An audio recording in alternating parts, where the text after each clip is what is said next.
Alright, what's up agents? Afflicted Gamer here and welcome back to the Division 2. So we have the patch notes and changes here that are coming to next season, Red Horizon.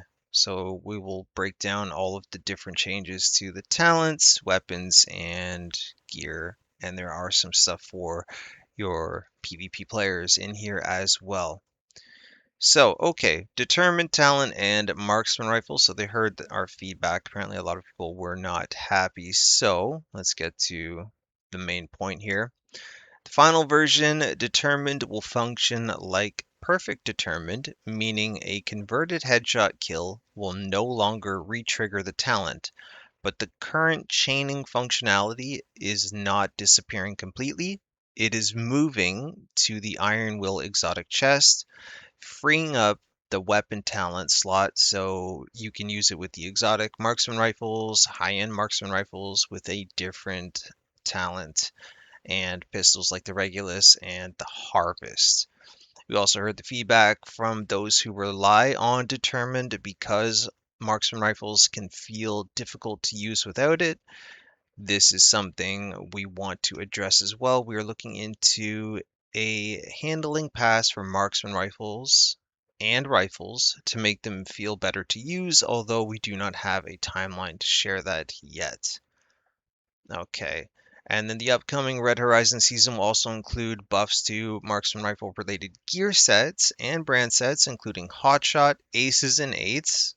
That's cool. I haven't seen anybody use that in a while, as well as increases to marksman rifle damage bonuses on brand sets. We want to give marksman rifle builds more options rather than having so much of their strength tied to one talent combination. I think that's a good change overall.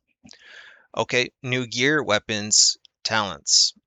Boiling point weapon talent. Standard, the portion of the magazine with minus 100% critical hit chance has been reduced from 80% to 53%. The perfect version, portion of the magazine with minus 100% critical hit chance has been reduced from 75% to 48%. The Ember Engine gear set, spontaneous combustion burn application chance increased from 20% to 40%. Nice. Flashpoint chest bonus increased from 40% to 60%. I'm very happy with that. I did use these pieces in a video on the public test server, so great changes. I'm going to butcher this name, and I know I'm going to get corrected. Okay, I'm just Fevnir, so that's how I'm going to say this. Forgive me. Dragon's Breath chance to apply burn increased from 10% to 40%. Fantastic. I'm super happy with that. Weapon damage scaling from your status effects bonus increase from 30% to 50%. All right, this is a good one. I'm very happy with this. I kept getting the question, is this going to be a viable shotgun to use over the, oh my gosh, the Scorpio. I lost the name for a second there. And the Scorpio, as you know, is a great weapon to apply status effects. And my answer was, well, if you want to focus specifically on burn, then sure, give this a try. But, the different debuffs that you can apply with the Scorpio shotgun just make it such a better option. With this buff and the buff to the gear set, if you want to pair the two together, I think will make it a viable option for sure. And given that cleaners are coming to Washington, we're going to have to apply burn to them in some state. I don't know exactly how yet. Yes, this is a great change. Okay, Iron Will exotic chest piece. PvE cooldown increase from 1 second to 2 seconds. PvP cooldown increase from 2 seconds to 3 seconds. Okay, not a big deal. Incinerator turret base cooldown reduced from 60 seconds to 30 seconds. Nice. Okay. So again, wow, if you hear that motorcycle in the background, that was loud. I'm really sorry. I was using the incinerator turret with the Ember engine gear set and the shotgun and noticed that it was really hard to try to proc the fire kills. So This is nice to put all of these together. Okay, Araldi Holdings, PvE two-piece headshot damage increased from 13% to 26%, so they doubled that. Nice. Grupo Sombra brand set, PvE three-piece headshot damage increased from 13% to 39%. Good change. Murakami Industries, we have reverted the brand set changes tested during the PTS. Two-piece bonus reverted to plus 35% repair skills. Three-piece bonus back to plus 18% skill damage. I did not use Murakami, so I'm not sure if they tried to nerf it or whatnot, but let me know in the comment section. I actually didn't touch this gear set. I didn't get enough time on the PTS as much as I wanted to. Family obligations came up. As you know, I do take care of my aunt, so yeah. All right, modifiers. A lot of feedback during the test was about the pressure gauge and how quickly it decayed compared to how long it could take to build.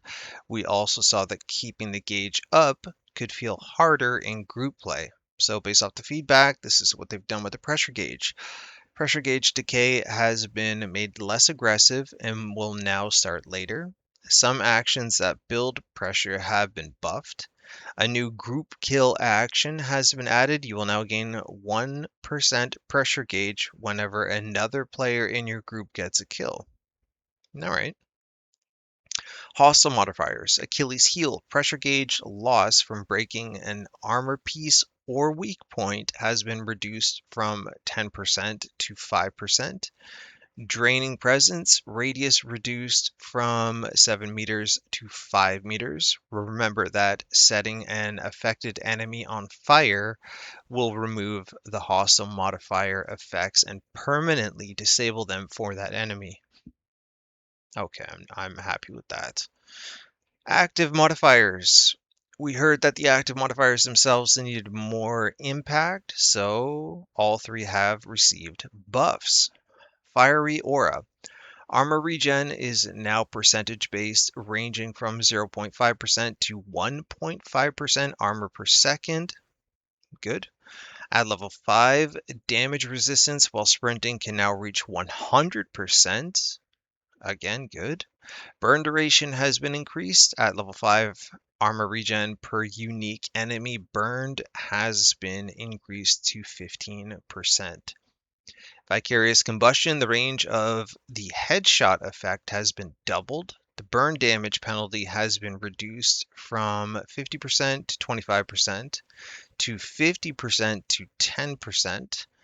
Burn duration has been slightly reduced. The cooldown of its level 5 effect has been reduced. Signed, shield delivered. Shield health and shield active regen have been increased. Okay. Dark Zone and PvP. So here we go for you PvP players. Blackout Dark Zone. You told us blackout enemies were going down a little too easily. They've taken the feedback personally and will be tougher in the season release. Prototype gear and weapon drop rates have been adjusted as well. All right, normal enemies have a 0.2% chance for prototype drop with mid stat rolls. I like how they have that in there. And the rolls will be mid. Sorry, I found that funny.